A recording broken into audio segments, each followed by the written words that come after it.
We're used to thinking very highly of democracy, and by extension of ancient Athens, the civilization that gave rise to it. The Parthenon has become almost a byword for democratic values, which is why so many leaders of democracies like to be photographed there.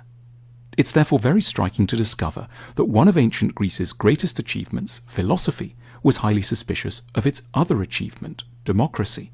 The founding father of Greek philosophy, Socrates, is portrayed in the dialogues of Plato as hugely pessimistic about the whole business of democracy. In Book 6 of the Republic, Plato describes Socrates falling into conversation with a character called Adimantus and trying to get him to see the flaws of democracy by comparing a society to a ship. If you were heading out on a journey by sea, asks Socrates, who would you ideally want deciding who was in charge of the vessel? Just anyone, or people educated in the rules and demands of seafaring? The latter, of course, says Adimantus. So why then, responds Socrates, do we keep thinking that any old person should be fit to judge who should be the ruler of a country? Socrates' point is that voting in an election is a skill, not a random intuition. And like any skill, it needs to be taught systematically to people.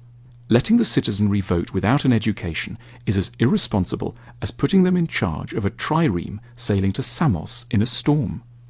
Socrates was to have first-hand catastrophic experience of the foolishness of voters. In 399 BC, the philosopher was put on trial on trumped-up charges of corrupting the youth of Athens.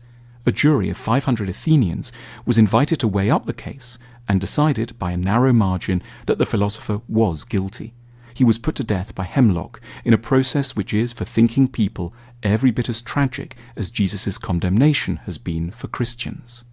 Crucially, Socrates was not elitist in the normal sense. He didn't believe that a narrow few should only ever vote. He did, however, insist that only those who had thought about issues rationally and deeply should be let near a vote.